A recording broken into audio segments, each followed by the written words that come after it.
Hey, good morning everybody. Thanks for tuning in with Concrete with the Hosses. Today we're doing a project for Matt. He's running the show here. He's calling all the shots. It's Matt's day. So what we're going to do is we're going to pour this patio first. If I had to guess, we're 16, 17 feet out from the house. Probably 20 feet long. We have this nice big long step, and this is all wood plank stamp, and we're going to do a broken stone face on that step. And when we do that, we usually just slate texture that, and I got to talk to Matt, is that what we're doing, or we see you have something else in mind there, but we'll get into that here in a little bit. And then once we're done with this area here, right here beside the garage, he prepped this over the weekend, and this will just be a concrete slab. Plain concrete, Matt? Yeah, plain concrete.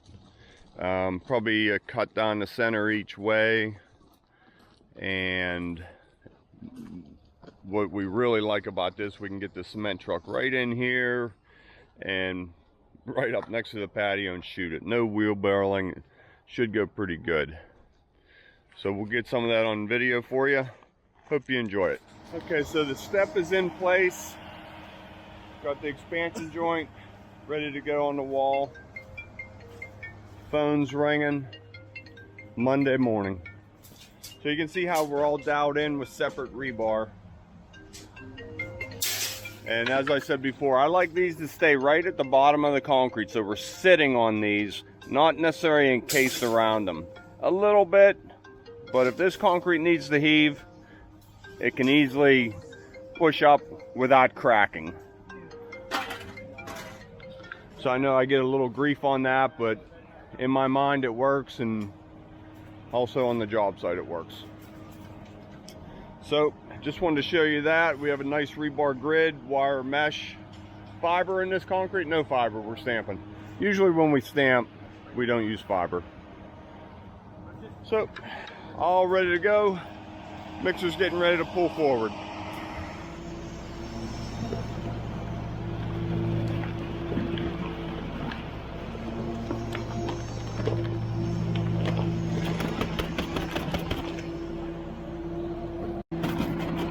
This color is okay, but it's not our color of choice. See how it's just powder and it lays there? The other stuff we get rolls right into concrete. It's like little pellets, and it's real clean. This makes dust. We usually wear masks, but as usual we're not. And now we have to push it in and then squirt it in.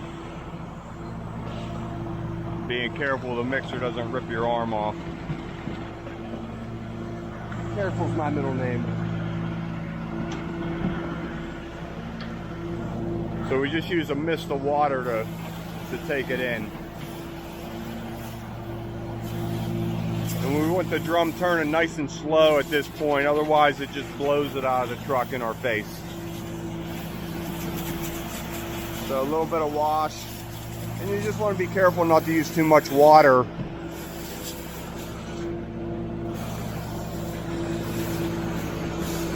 So right there, you may want to tell the dispatcher that you're adding color to it. He might send the concrete out a little bit tighter, knowing that you're going to have to do this.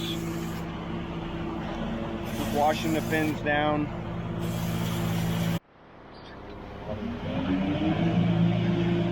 So then we bring the concrete all the way up to the top.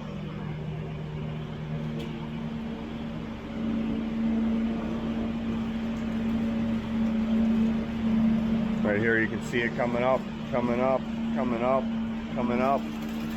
Okay! Just right there. Gotta take her back. And that helps pull the concrete in. Now he'll go to full mix.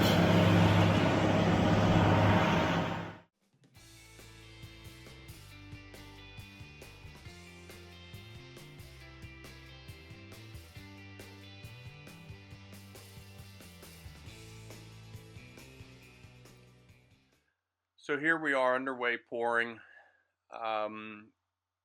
floating the step, getting everything leveled off, floating the edges, raking it to the proper height. Then it's a pretty easy straight edge job, just coming right down and getting it to the proper height. Everything falls to that bulged corner. We want everything to roll away from the house, so I kind of lead with the straight edge pointing to that. You always want to lead the straight edge to your lowest corner and sweeping it into there, and that'll help the water find its way off. So concrete's going good. It's a nice cool morning. It's probably 60, 62 degrees out if I had to guess. We spread his leftovers real thin in here. We're going to be pouring this in about 2 hours. So we'll just put our leftover wire at the approach, and then they're bringing some rebar back on the cement truck, and we'll just make a quick grid in there, some expansion joint on that. And while we were doing cleanup, we went ahead and put our bulkheads in, beginning and end. That way we're all ready to go. That truck will be back in about 2 hours, and we're all ready. As soon as he gets here, we should have that stamping done, and this is ready to go.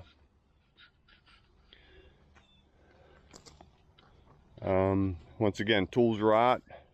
Key is being ready. So when we can, we use our Fresno. I just wanted to get some up close footage. I was enjoying my coffee there, and I should have been up on this. So Matt already hit it once. You can see it looks pretty nice.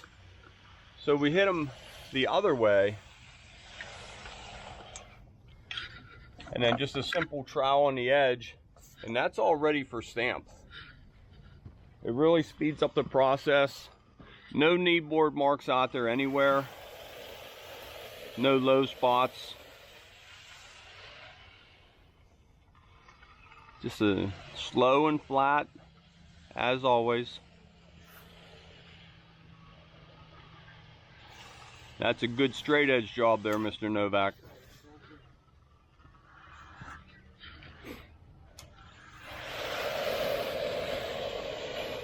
I hear the video going on in the background. Did you get to the pin part yet? Yeah, I did. Was it funny? I thought it was pretty funny. Yeah, it was pretty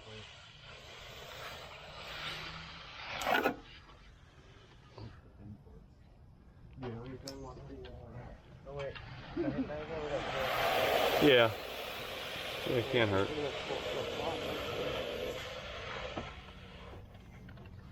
So I just wanted to get some of that footage as I'm being filmed.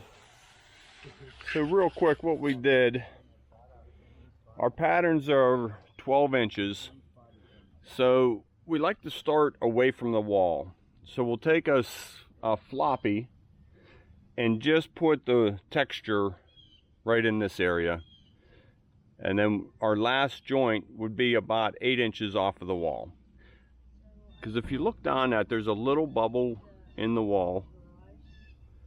So we just stay away from that. That way we stay nice and straight. Then there's 3/4 of a plank, and then our 12 inches. So we come off of this line, because that's in the shade. We come all the way out here to this line that's 13 feet away. You probably can't see it. Maybe you can a little bit there. And that's where we're going to start our stamping. That way we can work this way as well as this way into the shade. So that's the plan.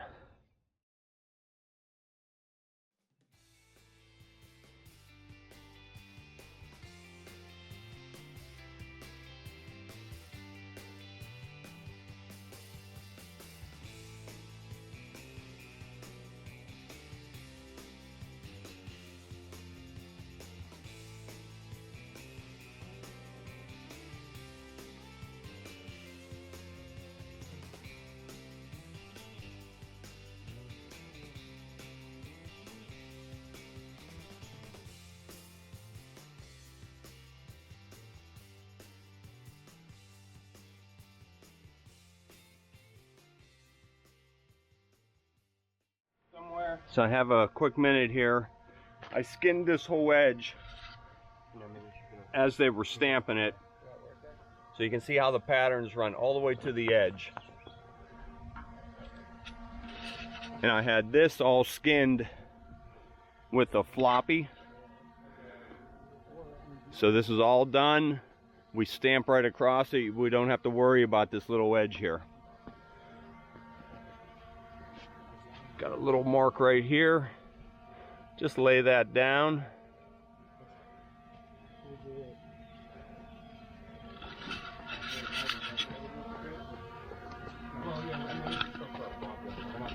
Lay a skin right on it.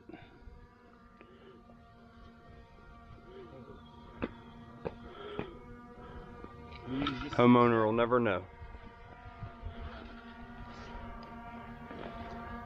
So then we just cut in up to the steps.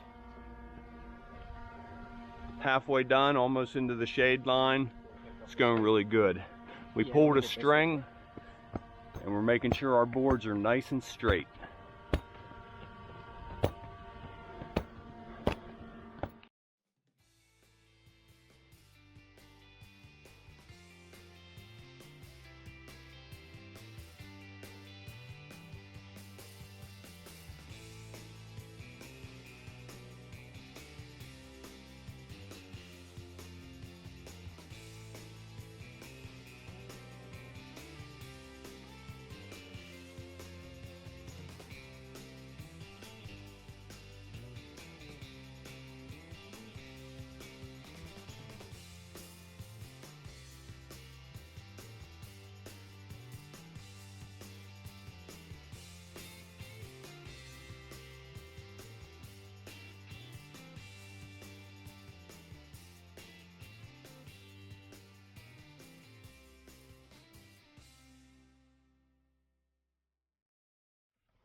So this is all textured before we even stamp anything.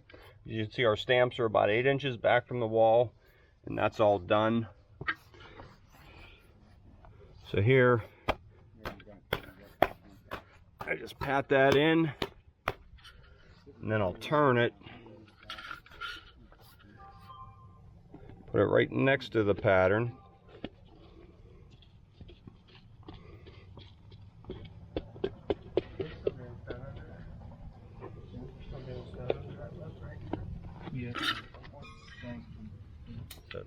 As I work this edge down.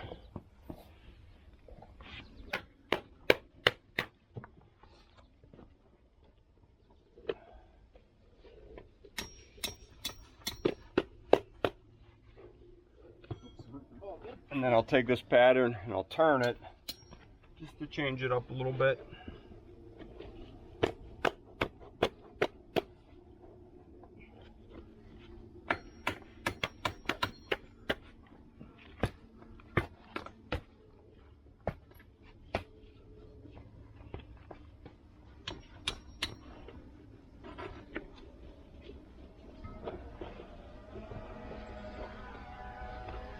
As Steve started from the other end, we meet in the middle.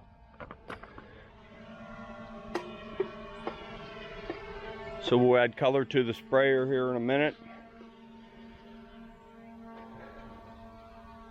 Color combination is smoke and storm gray. The storm gray will give it that antique look.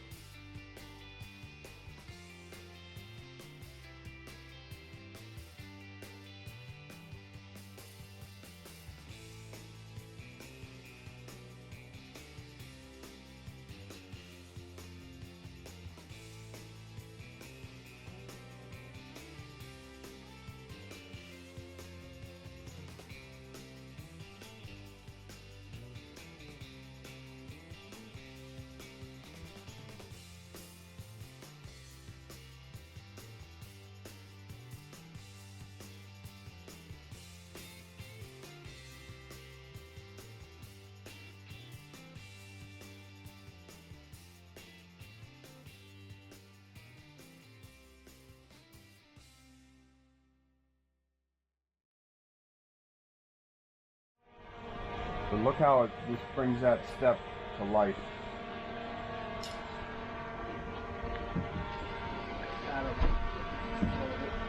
Oh yeah, see it. Push this.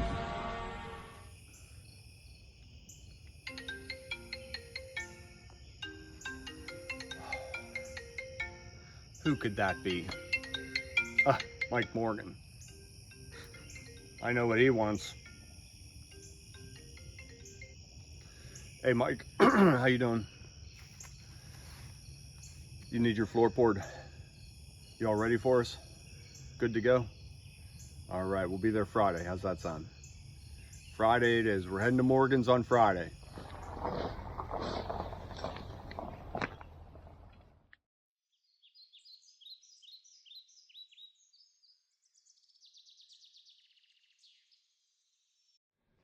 Okay, that's it for the wood plank stamp. Matt will come back tomorrow, do a little saw cutting and sealing. And that's about it. All right, that'll wrap this up. We're gonna go ahead and pour this concrete pad. That's just plain broom concrete. But we'll end it here today. As always, thanks for tuning in to Concrete with the Hosses. See you on the next one.